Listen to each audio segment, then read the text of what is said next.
Panorama group, जो सोचता है वो करता है। एक बार फिर से बिहार की राजनीति ने जबरदस्त करवट लिया है और ये करवट कहीं ना कहीं एक बार फिर से बिहार के लोगों के साथ साथ राजनीति करने वाले लोगों को भी चौंका दिया है। मीडिया जगत में भी इस बात को लेकर के हलचल तेज हो गई है। हालांकि भारत लाइव इस बात को लेकर के ठोस आपसे बात कर रहा था कि नीतीश कुमार संयोजक का पद स्वीकार नहीं करेंगे, जूठी थाली में कोई खाना पसंद नहीं करता है। ये बात हमने कहा था कि जब चौथी बैठक हुई थी तो उसमें संयोजक के रूप में या कहा जाए तो प्रधानमंत्री उम्मीदवारी के रूप में मल्लिकार्जुन खड़गे का नाम आगे करके कहीं ना कहीं ममता बनर्जी ने नीतीश कुमार के अरमानों पर पानी फेर दिया था। अब ये झूठी थाली नीतीश कुमार किसी भी सूरत में एक्सेप्ट नहीं कर सकते हैं। ये बात हमने तब भी कहा था, आज भी हम उस बात पर अड़े हुए थे, जबकि ये कहा जा रहा था कि नीतीश कुमार को हर हाल में संयोजक बनाने के लिए हर वो प्रयास किया जाएगा। प्रयास हुआ भी, लेकिन उस प्रयास में कुछ भी दम नज़र नहीं आया। नीतीश कुमार ने इनकार कर दिया और उसके बाद से बिहार की राजनीति में एक बार फिर से एक हलचल शुरू हो गई है। और ये हलचल इशारा कर रही है कि कहीं ऐसा तो नहीं कि नीतीश कुमार ने कोई बड़ा फैसला लेने का निर्णय ले लिया हो और किसी भी समय नीतीश कुमार ऐसा कोई फैसला ले लें जो फिर से चौंकाने वाला हो।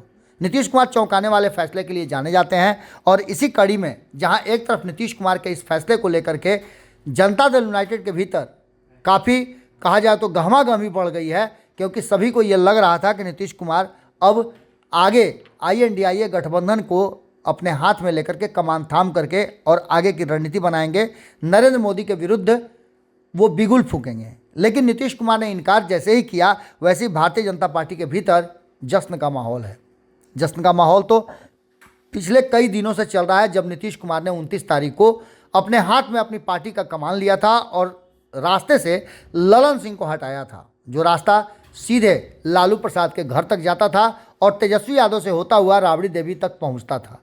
लेकिन उस रास्ते को पूरी तरह से नीतीश कुमार ने बंद कर दिया, या कहा जाए तो सीमेंटेड कर दिया। अब एक नई बातें सामने आ रही हैं। नई बात यह है कि नीतीश कुमार के फैसले को लेकर के सवाल शुरू हो गए हैं, कयास लगाए जाने लगे हैं कि नीतीश कुमार आखिर करेंगे क्या। क्या नीतीश कुमार इस बैठक के बाद अब कोई नया फैसला लेने वाले हैं? तो बिल्कुल नीतीश कुमार के फैसले को लेकर के सभी को इंतजार है। तो वहीं भारतीय जनता पार्टी में जो जश्न है वो लगातार 29 तारीख के बाद से शुरू हो गया है और भारतीय जनता पार्टी के सुर और स्वर दोनों बदल गए हैं। लगातार भारतीय जनता पार्टी दही चूड़ा और खिचड़ी का आयोजन कर रही है। हालांकि संक्रांति से पहले खिचड़ी खिला करके कोई खिचड़ी पकाने की संदेश भारतीय जनता पार्टी ने लगातार दिया है। हमने देखा कि जब विजय सिन्हा के यहाँ एक दिन पहले खिचड़ी का आयोजन किया गया था, तब भी हमने तब भी देखा जब सुशील मोदी के जन्मदिन को इस बार काफ़ी जश्न से मनाया गया था, जो ऐसा कभी देखने को नहीं मिला। जब वो उप मुख्यमंत्री थे तब भी नहीं हुआ। इसके बाद सम्राट चौधरी ने अपने पिताजी का 88वां जन्मदिन मनाया, उसको लेकर के भी काफ़ी गहमागहमी थी और ये सब कुछ 29 तारीख के बाद होना शुरू हुआ है। इसी कड़ी में एक और बात सामने नजर आई कि कहीं ना कहीं नितिन नवीन भी उस रास्ते में खड़े नजर आ रहे हैं। उन्होंने भी खिचड़ी का भोज दिया और इस खिचड़ी के भोज में एक गजब का अद्भुत संयोग देखने को मिला। पटना और पाटलिपुत्रा को लेकर के, खास करके पटना साहिब की सीट को लेकर के चर्चाएं खूब चल रही हैं। कहा तो ये जा रहा है कि रविशंकर प्रसाद को इस बार इस सीट से मुक्त कर दिया जाएगा और नए चेहरे को सामने लाया जाएगा।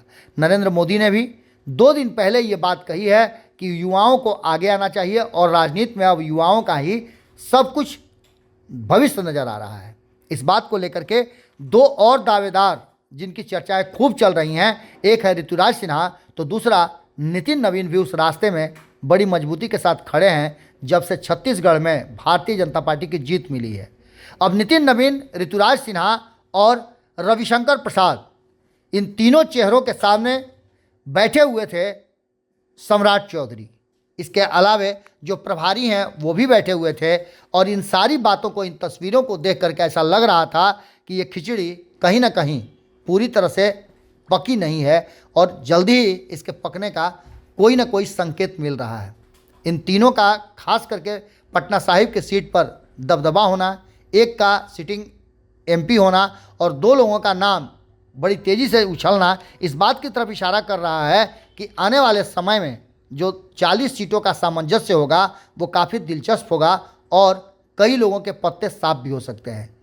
अब देखना ये भी होगा कि ये तीनों का ये संयोग आखिर आगे क्या गुल खिलाता है। लेकिन एक बात तो तय मान के चलिए कि बहुत कुछ बदलता हुआ दिखाई दे रहा है बिहार और बिहार की राजनीति के साथ साथ भाजपा, जदयू और राष्ट्रीय जनता दल के साथ साथ दोनों ही गठबंधन INDIA और NDA में।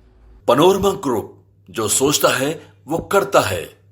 अगर ये वीडियो पसंद आई और वह बिहार के राजनीति और बिहारियत से सरोकार रखेनी तो सब्सक्राइब बटन दबा के चैनल के सब्सक्राइब कर ली। ओजे एगो घंटी बा, ओकरा बटन दबा देला से कुल सटीक और मारक खबर रुआ मुफ्त में मिल जाई। अगर रुआ पत्रकारिता के हमनी के नया प्रयोग में सहयोग कर चाहतानी तो ज्वाइन बटन दबा दी।